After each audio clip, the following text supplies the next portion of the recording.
All right, good afternoon. I had to step out today. I forgot to tell you that I had to leave at lunchtime to go to a meeting with the state downtown, so I won't be here. But we're going to do notes via video today, which is going to be normal if I miss future days too. So we're going to pick up from where we were yesterday, and we'll do notes from here. You should hopefully be able to see all this and get what you need to get.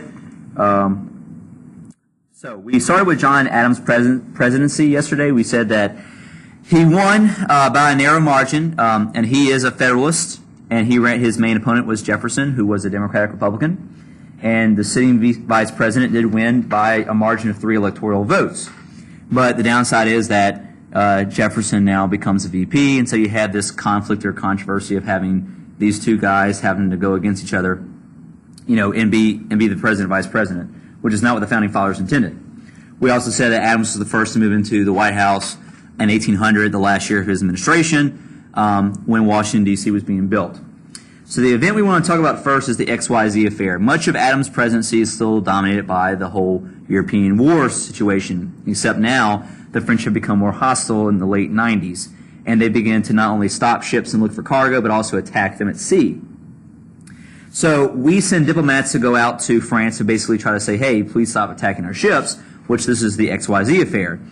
3 diplomats were sent out and said they would only talk to our guys and negotiate if they pay them a bribe first. So they requested this bribe, or else they wouldn't even negotiate with us. And so our diplomats declined and said, no, we're not going to do that, and they left. So when they come back and this gets publicized as a news story, it's called the XYZ affair. It's called the XYZ affair because it's a story about, they don't identify the diplomats by name. They label them in the article XYZ, hence the name XYZ affair. But it outrages a lot of Americans. A lot of Americans get very upset with France, asking for bribes, treating us like we're not actual, a country to deal with, basically. And so Adams followed George Washington's example. He declared neutrality, but he had a lot of support as a result of this, and a lot of people wanted to go to war with France, and were very upset with France for how they treated us. But Adams will continue neutrality because we still have a very young Army and Navy, which, by the way, in the last few years of Washington's administration, they did finally start to build Navy ships. And so by Adams' presidency, we have some of our first Navy ships being built to be used, which leads to the quasi-war. The quasi-war was not actually a war that was official. It was a war that kind of happens. People aren't that much in the know about it. But basically, because we're getting so tired of the French attacking our ships, we allow our Navy ships to go out and target French ships. So our ships are allowed to go out and find French ships and target and fire at them at sea. You can see a portrait done this right here. But basically, we weren't going to let them keep attacking our ships. It's a way to protect commerce, because if we can't do commerce, our nation's going to be greatly hurt by this. And so our Navy was allowed to go out and attack these ships at sea. And that led to our Navy being developed even more as a result. But the war only lasts about 2 years. It lasts from 98 till 1800, because when Napoleon takes over in power in France, he stops this kind of behavior. Now, because of strong anti-French feelings, you also get strong anti-democratic Republican feelings too, because they were the supporters of the French, and because of the quasi-war, Federalists got strongly into power as a result, which means you have the Federalists win, and with Adams' election, also in the midterm elections in 1898. That led to the creation of what's called the Alien Sedition Acts, because they wanted to make sure that we were, everybody was on board for the same ideas, but it became very controversial. So let's define what they are. So after the 1898 midterm elections, the Federalists have a lot of seats in Congress now. They wanted to restrict their political opponents because their political opponents were very pro-French. So the first act they passed is what's called the Alien Act, another word for alien being immigrant or foreigner. In the Alien Act, the president could deport any alien considered dangerous and detain enemies in time of war. So it gives the president increased power to deport people he considered dangerous, not Americans, but like people who were foreigners. He could deport if they considered them dangerous. They could also detain them or jail them in time of war as well too, since we were kind of at war at that time in the quasi-war. But the second act was the one that people mostly get upset about, was what's called the Sedition Act. This said you couldn't criticize the president or Congress in newspapers or you might have to pay a heavy fine or even do jail time. So basically the Sedition Act didn't want people discriminating or talking bad about the government, namely the Federalist Party and Adams himself. And Adams was not really for this act, but most of his party in Congress wanted this, so he went along and passed it. So it wasn't really something that Adams himself created, but something that the Congress itself created, and so he went along with what they were doing. So anyway, this was very, very unpopular because you can't tell Americans not criticize the president, and that's one of the great things Americans can do is criticize the government and president. So a lot of Americans became very unhappy with the Federalists as a result of this. And so what you need to have down about the Alien Sedition Acts is that this leads directly to their downfall. This is why Jefferson gets elected in 1800 and Democratic Republicans take over more seats in Congress, because they pass these acts which are widely unpopular and hurts their abilities to govern in the future.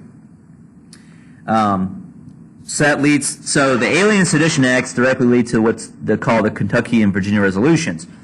So you have this time period where, what the laws are and what role the Constitution and the government play are not quite clear yet, and the states' roles, what their role is not quite clear yet.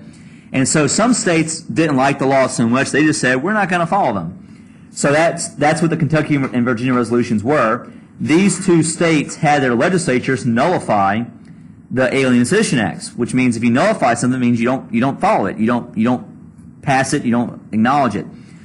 And that idea of nullification, and that's nullification with an N, becomes a big theme in the early part of American history, that states believe they had the right to not follow laws, which is one of the issues you have down the road with like slavery in the southern states, in the future with Civil War. They believe that sometimes the federal government might be wrong and they should just nullify it, that they shouldn't follow it because that's not the role. That's not the case today. Today the case is that if the federal government makes a law, we know now that's the law. But that's because of like the Civil War, that we proved the supremacy of the federal government over the states. But at this point, all that wasn't there yet. So you have this crisis. You have Virginia and Kentucky basically saying, nope, we're not going to follow the law. And we're going to see that idea of nullification come again down the road in Unit 4.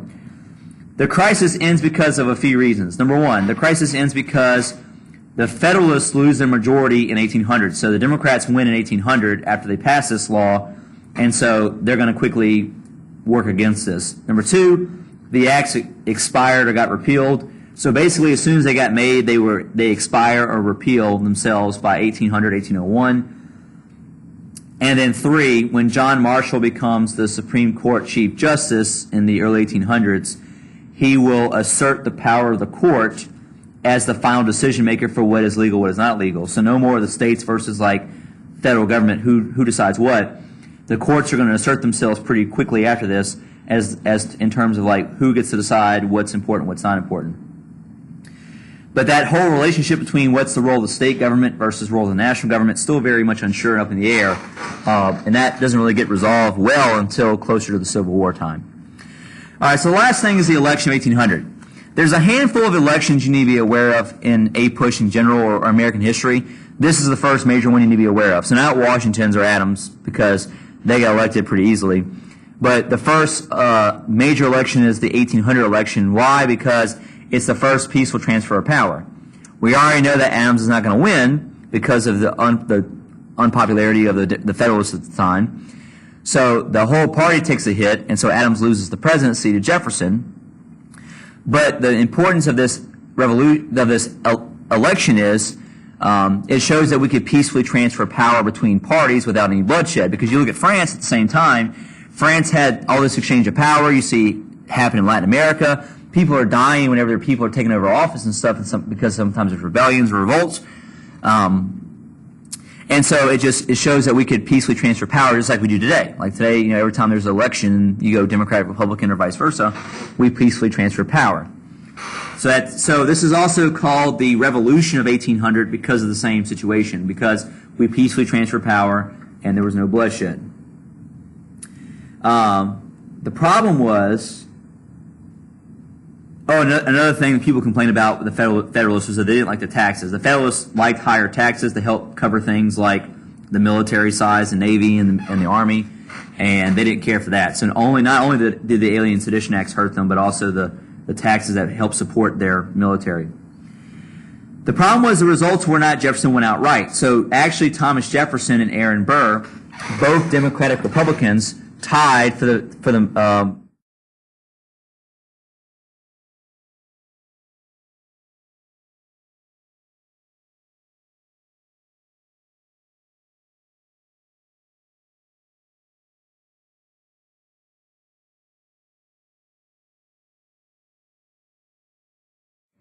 a Jefferson person running, and we'll stop there.